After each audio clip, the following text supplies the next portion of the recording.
যখন যেখানে যাচ্ছি উঠতে বসতে ঘুমাতে গেলেও এটা শুনতে পাচ্ছি। একটা ভয়েস এখন রীতিমধ্যে ব্যাকগ্রাউন্ড মিউজিক হিসেবে ব্যবহার করা হচ্ছে। যে যাই করতে চায় এখন এই মিউজিকটা ব্যাকগ্রাউন্ড হিসেবে ইউজ করতেছে।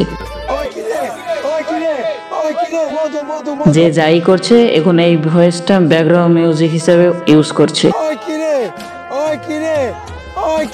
একটা তরমুজ বিক্রেতা তরমুজ বিক্রির সময় এই ভয়েসটা দিয়েছিল, বাস রাতারাতি এই ভয়েসটা ভাইরাল। বাস তাতেই একটা এখন ফেসবুক জুড়ে একটা জিনিসই ভাসছে, ব্যাপারটা জোস না? আসলেই জোস, আসলেই জোস। তাহলে আজকের ভিডিওগুলো চলো শুরু করা যাক। আমরা এই কথাটাকে নিয়ে মজা করতেই পারি, কিন্তু এই কাজটাকে নিয়ে মজা করা আমাদের একবারেই উচিত না। বিশ্বাস করেন আমি এই মানুষটার হাসির দিকে শুধু তাকিয়ে থাকি। একটা বাবা কত কষ্টের পরেও এভাবে হাসতে পারে। সত্যি বলতে বাবারা মনে হয় এরকমই হয়। আচ্ছা এখন আছে আমরা এই বিষয়টাকে নিয়ে কি শুরু করেছি। একটা টিকটকার মেয়ে তরমুজ নিয়ে বসে পড়েছে মাটিতে ভিডিও বানাতে। একটা তরমুজ নিয়ে মেঝেতে বসে পড়েছে ওই কিরে নিয়ে ভিডিও বানানোর জন্য। তো ভিডিওতে কি আছে ওটা ডার্জেন ম্যাটার, জাতামাতা নিয়ে একটা বানিয়ে দিলেই একবারে ভিডিও ট্রেন্ডিং এ চলে যাবে। এই টপিকটা নিয়ে ভিডিও বানালেই ট্রেন্ডিং এ।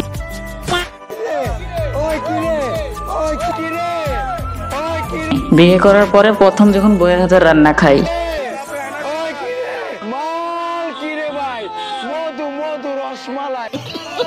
ভাই এটা বানাইছে কেটা? এই এডিটর কে তো একটা লেভেল দেওয়া উচিত, মেডেল দেওয়া একটা উচিত। মা বাবার পছন্দ করার সাথে যখন মেয়ের বিয়ে হয়, আল্লাহ তুমি সর্বশক্তিমান, তুমি রহমান রাহিম। আল্লাহ আল্লাহ তুমি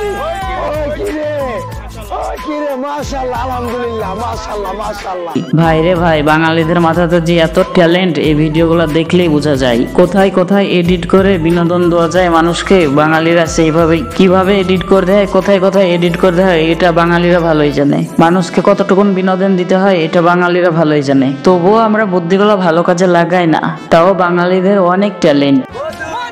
এই হচ্ছে টিকটকদের অবস্থা। টিকটক ভিডিও বানানোর জন্য তরমুজ নিয়ে রাস্তায় নেমে গেছে, তার মানে ওরা শুরু হয়ে গেছে এই তরমুজ ব্যবসাদারকে ছোট করার জন্য। আর অভিনয়ের লেভেল কিরে ভাই, আমার তো মাঝে মাঝে মনে হয় শাকিল খান সালমান খান সিনেমার নায়ক কিভাবে হলো। এইসব নায়ক গুলা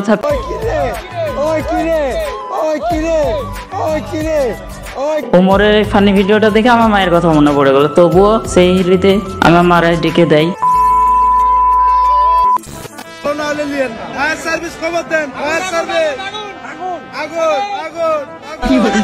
থাক বাদ দেন, মাঝে মাঝে এরকমও হয় ফায়ার সার্ভিস ডাকার আগে আগুন নিভে যায়। এগুলো কোনো ফায়ার সার্ভিসের ব্যর্থতা না, এগুলো হচ্ছে আগুনের ব্যর্থতা। তারা কেন এতক্ষণ জ্বলে রাখতে পারলো না? আর এখানে তো মামাটা দোষ নাই, দোষ তো তরমুজের। তরমুজটা কেন লাল হইতে পারলো না?